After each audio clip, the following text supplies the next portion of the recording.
listeners! Today we're going to read two chapters of Charlie and the Chocolate Factory. We're reading chapter 15 and chapter 16. Chapter 15 is called The Chocolate Room.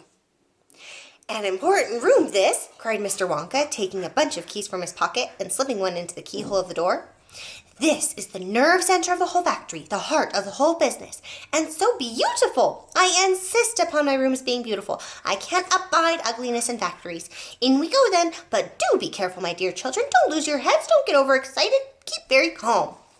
Mr. Wonka opened the door. 5 children and 9 grown-ups pushed their way in, and oh, what an amazing sight it was that now met their eyes. They were looking down upon a lovely valley.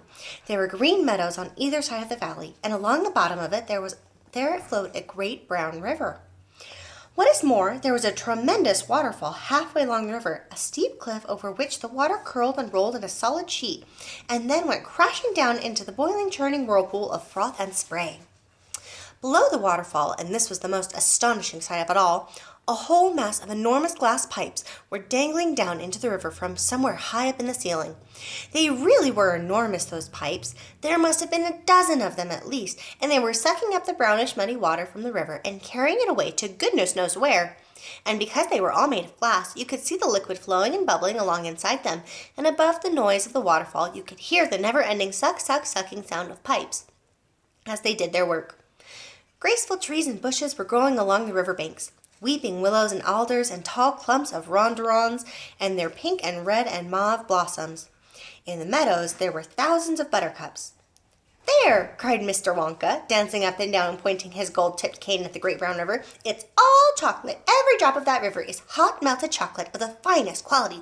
The very finest quality. That's enough chocolate in there to fill every bathtub in the entire country and all the swimming pools as well. Isn't it terrific? Just look at my pipes. They suck up the chocolate and carry it away to the other rooms in the factory where it is needed. Thousands of gallons an hour, my dear children.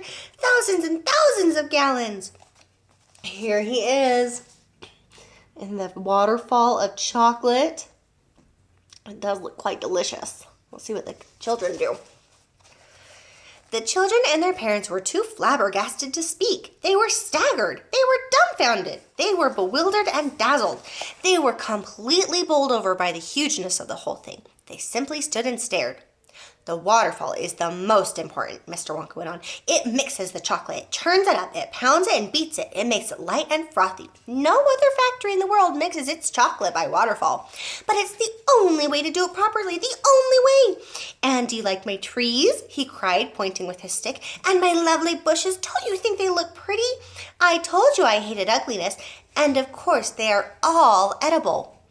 All made of something different and delicious. And do you like my meadows? Do you like my grass and my buttercups? The grass you are standing on, my dear little ones, is made of a new kind of soft, minty sugar that I've just invented. I call it swudge. Try a blade. Please do. It's delectable. Automatically, everybody bent down and picked one blade of grass.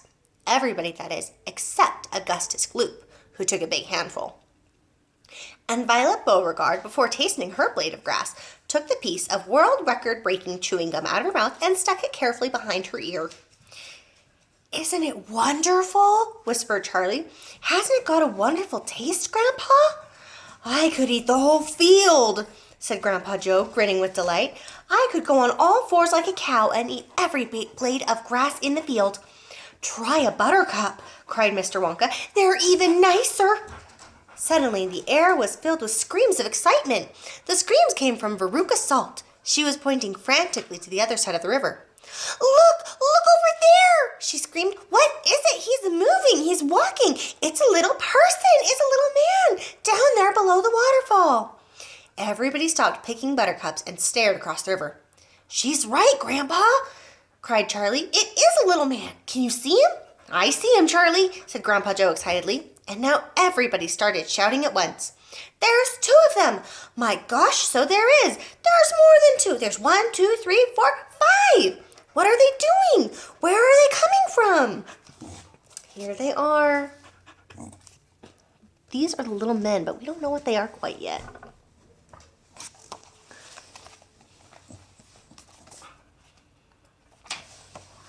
Who are they? Children and parents alike rushed down to the edge of the river to get a closer look. Aren't they fantastic? No higher than my knee. Look at their long, funny hair. The tiny men, they were no larger than medium-sized dolls, had stopped what they were doing and were now staring back across the river at the visitors. One of them pointed toward the children, and then he whispered something to the other four, and all 5 of them burst into peals of laughter. But they can't be real people, Charlie said. Of course they're real people, Mr. Wonka answered. They're Oompa Loompas. All right, chapter 16, the Oompa Loompas. Oompa Loompas, everybody said at once. Oompa Loompas! Imported directly from Loompa Land, said Mr. Wonka proudly. There's no such place, said Mrs. Salt. Excuse me, dear lady, but... Mr. Wonka, cried Mrs. Salt, I am a teacher of geography. Oh, then you'll know all about it, said Mr. Wonka. And oh, what a terrible country. It is nothing but thick jungles infested by the most dangerous beasts in the entire world. Hornswogglers and snozwangers and those terrible wicked wangdoodles. A wangdoodle would eat 10 Oompa Loompas for breakfast and come galloping back for a second helping. When I went out there, I found little Oompa Loompas living in tree houses. They had to live in tree houses to escape from the wangdoodles and the hornswogglers and the snozwangers. And they were practically starving to death. They were living on green caterpillars, and the caterpillars tasted revolting, and the Oompa Loompas spent every moment of their days climbing through the treetops looking for other things to mash up with the caterpillars to make them taste better. Red beetles, for instance, and eucalyptus leaves, and the bark of the bong-bong tree. All of them beastly, but not quite so beastly as the caterpillars. Poor little Oompa Loompas. The one food that they longed for more than any other was the cacao bean. But they couldn't get it, and Oompa Loompa was lucky if he found 3 or 4 cacao beans a year. But oh, how they craved them! They used to dream about cacao beans all night and talk about them all day. You had only to mention the word cacao to an Oompa Loompa, and he would start dribbling at the mouth. The cacao bean, Mr. Wonka continued, which grows on the cacao tree, happens to be the thing from which chocolate is made. You cannot make chocolate without the cacao bean. A cacao bean is chocolate. I myself use billions of cacao beans every week in this factory. And so, my dear children, as soon as I discovered that the Oompa Loompas were crazy for this particular food, I climbed up to their treehouse village and poked my head in through the door of the treehouse belonging to the leader of the tribe. The poor little fellow, looking thin and starved, was sitting there trying to eat a bowl full of mashed up green caterpillars without being sick. Look here, I said, speaking not English, of course, but an Oompa Loompa-ish. Look here, if you and all your people will come back to my country and live in my factory, you can have all the cacao beans you want. I've got mountains of them in my storehouses. You can have cacao beans for every meal. You can gorge yourself silly on them. I'll even pay your wages in cacao beans if that's what you wish. You really mean it? Asked the Oompa Loompa leader, leaping up from his chair. Here is...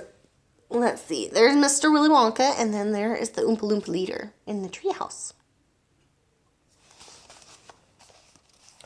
Of course I mean it, I said, and you can have chocolate as well. Chocolate tastes even better than cacao beans because it's got milk and sugar added.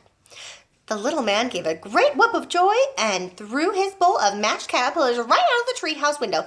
It's a deal, he cried. Come on, let's go. So I shipped them all over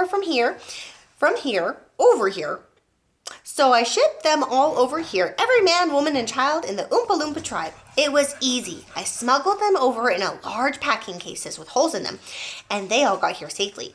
They are wonderful workers. They all speak English now. They love dancing and music. They are always making up songs. I expect you will hear a good deal of singing today from time to time. I must warn you, though, they are rather mischievous. They like jokes. They still wear the same kind of clothes they wore in the jungle. They insist upon that. The men, as you can see for yourselves across the river, wear only deer skins. The women wear leaves, and the children wear nothing at all. The women use fresh leaves every day. Daddy, shouted Veruca Salt, the girl who got everything she wanted. Daddy, I want an Oompa Loompa. I want you to get me an Oompa Loompa. I want an Oompa Loompa right away. I want to take it home with me, Daddy. Go on, Daddy, get me an Oompa Loompa. Not now, my pet, her father said to her. We mustn't interrupt Mr. Wonka. But I want an Oompa Loompa, screamed Veruca. All right, Veruca, all right. But I can't get it for you this second. Please be patient. I'll see you have one before the day is out." "Augustus!" shouted Mrs. Gloop. "Augustus, sweetheart, I don't think you had better do that."